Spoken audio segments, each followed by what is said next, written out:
اخلاص فی النیت، اخلاص فی النیت، کہ مومن جو ہے وہ اپنی نیت میں اخلاص پیدا کرے، اس کی سوچ، اس کی فکر، اس کی نیت، اس کا ارادہ صرف اور صرف کس کے لیے ہونا چاہیے؟ اللہ کے لیے ہونا چاہیے۔ اسی بات کو قرآن میں اللہ نے بیان فرمایا کہ وَمَا أُمِرُوا إِلَّا لِيَعْبُدُوا اللَّهَ مُخْلِصِينَ لَهُ الدِّينَ حُنَفَاءَ، کہ انہیں صرف یہی تو حکم دیا گیا کہ وہ اللہ کی بندگی کریں۔ کس کی بندگی کریں؟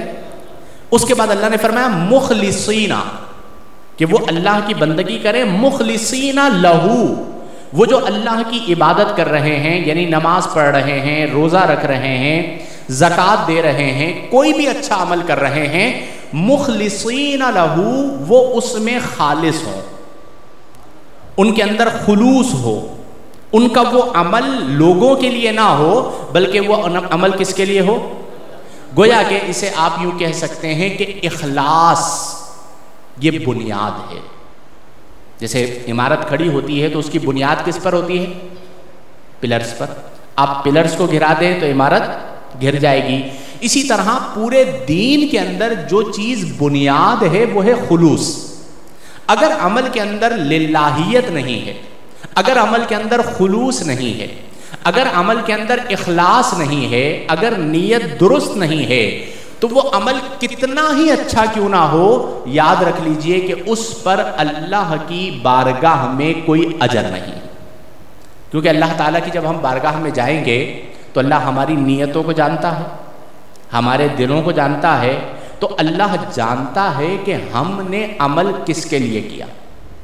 اگر عمل اللہ کے لیے کیا تو جزا کون عطا فرمائے گا، اور اگر عمل اللہ کے لیے نہیں کیا بلکہ لوگوں کے لیے کیا، اس کے اندر ریاکاری تھی، اس میں دکھلاوا تھا، اس میں عجب پسندی تھی، تو پھر اللہ تبارک و تعالیٰ کی بارگاہ سے ہمارے لیے کوئی اجر نہیں ہے۔ تو پہلی چیز جو بنیاد ہے دین میں وہ ہے اخلاص فی النیت، کہ اپنی نیت کو درست کر لیں، اپنی سوچ کو درست کر لیں۔ ہمارے پیارے نبی صلی اللہ علیہ وسلم نے فرمایا، مشہور حدیث مبارکہ، اکثر محدثین اپنی کتابوں کا آغاز اس حدیث سے کرتے ہیں کہ انما الاعمال بالنیات، کہ جتنے بھی اعمال ہیں ان تمام کا مدار اور ان تمام کی بنیاد بالنیات، نیتوں پر ہے۔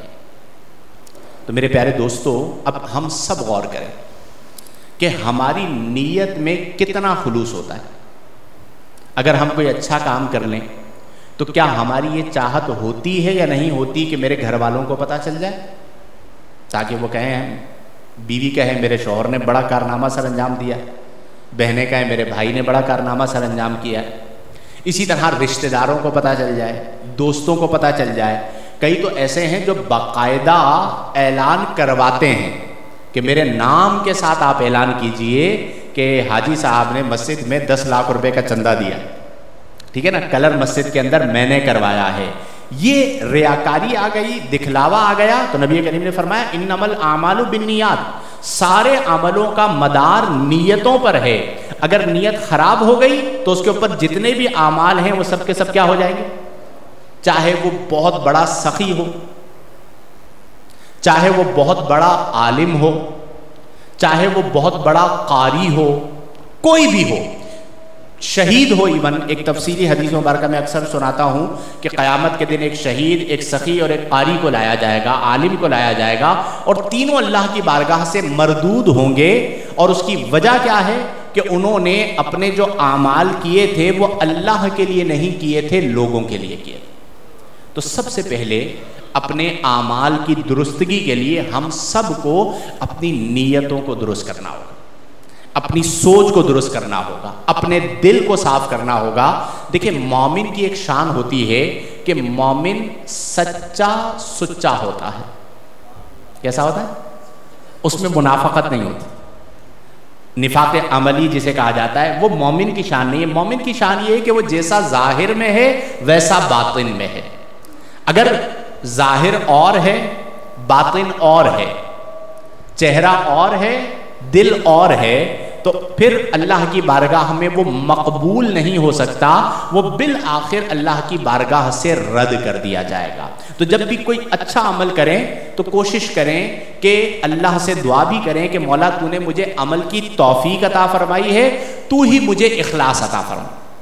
اور جب اللہ تعالیٰ توفیق اخلاص عطا فرماتا ہے تو پھر اخلاص قائم کرنا مشکل نہیں ہوتا۔ اور کچھ اعمال، میں اکثر ایک بات سمجھاتا ہوں کہ کچھ اعمال ایسے کیا کریں کہ جو صرف آپ جانتے ہوں اور رب جانتا ہو۔ کون جانتا ہو؟ یعنی راز ہوتا ہے نا، راز دو بندوں کے درمیان، تو یہ راز وہ ہے جو عابد و معبود کے درمیان ہے، بندے اور رب کے درمیان ہے، اور کوئی نہ جانتا ہو، صرف آپ کو پتا ہو کہ آپ نے یہ عمل کیا۔ مثال کے طور پر آپ روزانہ رات کو 2 نفل ادا کریں، اب 2 رکعت نماز نفل پڑھنے میں کتنی دیر لگے گی فہیم؟ مشکل سے 5 منٹ۔ اب 24 گھنٹوں میں 5 منٹ نکالنا کوئی بڑا مسئلہ ہے؟ اب جب سارے گھر والے سو گئے، آپ خاموشی سے مصلی اٹھائیں، مصلی بچھائیں اور اللہ اکبر کہہ کے آپ 2 رکعت نماز نفل ادا کریں۔ اب یہ 2 نفل آپ جو ادا کر رہے ہیں یہ صرف آپ جانتے ہیں، اور اس کے بعد آپ غور کیجئے گا کہ اللہ تعالیٰ آپ کے دل کو اپنے نور سے منور فرما دے گا۔ زندگی کے اندر جو ظلمت ہے، جو اندھیرا ہے، جو کثافت ہے، وہ ختم ہو جائے گی۔ تو پہلی چیز ہے اخلاص فی نیت۔ نبی کریم صلی اللہ علیہ وسلم نے فرمایا حضرت معاذ بن جبل سے کہ اخلاص کے ساتھ عمل کرو، اخلاص کے ساتھ تھوڑا عمل بھی تمہیں کافی ہوگا۔ یعنی اخلاص کے ساتھ اگر تھوڑا عمل بھی کرو گے تو وہ تمہیں کافی ہوگا، اور بغیر اخلاص کے تم بہت بڑا عمل بھی کر لو تو وہ تمہیں کافی نہیں ہوگا۔ تو پہلی چیز یہ ہے اخلاص فی نیت، کہ نیت کے اندر اخلاص کو لانا، نیت کو درست کرنا۔